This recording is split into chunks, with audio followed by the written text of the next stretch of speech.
നമസ്കാരം. തമിഴ്നാട്ടിൽ ഹിന്ദി വിരുദ്ധ പ്രക്ഷോഭം നടക്കുന്ന വിവരം നിങ്ങൾക്കറിയാലോ. ഹിന്ദിക്ക് ഗെറ്റ് ഔട്ട് പറഞ്ഞ സ്റ്റാലിൻ രൂപയുടെ ചിഹ്നത്തിനും ഗെറ്റ് ഔട്ട് പറഞ്ഞ് എന്തൊക്കെയോ ഭ്രാന്ത് കാണിച്ചു കൂട്ടുന്നുണ്ട്. ഈ ഇടയ്ക്ക് തന്നെ കേന്ദ്ര സർക്കാരിനെതിരായുള്ള ഒരു യോഗം, അതായത് മണ്ഡല പുനർനിർണയ നീക്കത്തിനെതിരെ തമിഴ്നാട് മുഖ്യമന്ത്രി MK സ്റ്റാലിൻ ഒരു യോഗം നടത്തിയിരുന്നു. ഇവിടുന്ന് കുറ്റിയും പറിച്ച് ഒരാൾ യോഗത്തിൽ പങ്കെടുക്കാൻ ചെന്നൈയിൽ പോയിട്ടുണ്ടായിരുന്നു. ആരാണെന്ന് അറിയാമല്ലോ അല്ലേ? നമ്മുടെ മുഖ്യൻ. ചെന്നൈയിലെ യോഗത്തിൽ 13 പാർട്ടികളുടെ പ്രതിനിധികളാണ് പങ്കെടുത്തത്. ഇത്രയൊക്കെ ചെയ്തു കൂട്ടുന്നതല്ലേ, എങ്കിൽ പിന്നെ ഒരു 8ന്റെ പണി തന്നെ സ്റ്റാലിന് കൊടുക്കാമെന്ന് നമ്മുടെ പ്രധാനമന്ത്രിയും വിചാരിച്ചു. ഹിന്ദി അലർജിയല്ലേ സ്റ്റാലിന്? അപ്പോൾ ഹിന്ദിയിൽ തന്നെ പണി കൊടുത്തിരിക്കുകയാണ് മോദി. മർമ്മസ്ഥാനം നോക്കി തന്നെ പണി കൊടുത്തിരിക്കുകയാണ് പ്രധാനമന്ത്രി. എന്താണെന്നല്ലേ, ഹിന്ദി വിരുദ്ധതയിൽ കെട്ടിപ്പടുത്തിയ ഒരു പാർട്ടിക്ക് ഇതിലും നല്ല പണി സ്വപ്നങ്ങളിൽ മാത്രം. തമിഴ്നാട്ടിൽ ഇനി മുതൽ കാലാവസ്ഥ അറിയിപ്പ് ഹിന്ദിയിലും ഉണ്ടാകും. ഇതുവരെ ദക്ഷിണേന്ത്യൻ സംസ്ഥാനങ്ങളിലെല്ലാം ഇംഗ്ലീഷിലും പ്രാദേശിക ഭാഷകളിലും മാത്രമാണ് കാലാവസ്ഥ അറിയിപ്പുകൾ നൽകിയിരുന്നത്.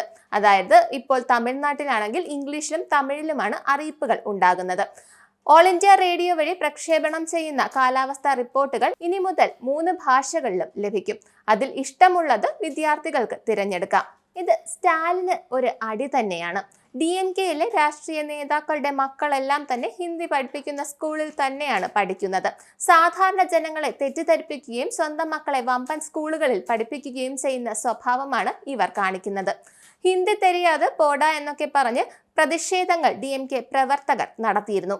ഇനിയിപ്പോൾ ഹിന്ദി തെരിഞ്ഞാലേ പറ്റൂ. നന്ദി, നമസ്കാരം. നിങ്ങൾക്കും ആനന്ദ മീഡിയയുടെ പ്രേക്ഷകരിൽ ഒരാളാകണ്ടേ? യൂറോപ്പിലും US-ലും ആഫ്രിക്കയിലും അടക്കം പ്രവാസികൾ ഉള്ളയിടങ്ങളിലൊക്കെ ജനപ്രിയ ചാനലുമായി ആനന്ദ് മീഡിയ ഒപ്പമുണ്ട്. ഏഷ്യാനെറ്റ് ഫ്ലവേഴ്സ് അടക്കം നിങ്ങളുടെ വിരൽത്തുമ്പിലെത്തും. ആദ്യം റോക്കു ബോക്സ് സ്വന്തമാക്കുക. അതിൽ നിന്നും ആനന്ദ് മീഡിയ ആപ്ലിക്കേഷൻ ഡൗൺലോഡ് ചെയ്യുക, ഇൻസ്റ്റാൾ ചെയ്യുക. എന്നിട്ട് 02085866511 എന്ന നമ്പറിൽ ഞങ്ങളുടെ കസ്റ്റമർ കെയറിൽ ബന്ധപ്പെടുക. അല്ലെങ്കിൽ +91 735 660 3747 എന്ന നമ്പറിൽ വാട്സപ്പ് ചെയ്യുക. ആനന്ദ് മീഡിയയുടെ സേവനങ്ങൾ സ്വന്തമാക്കുക.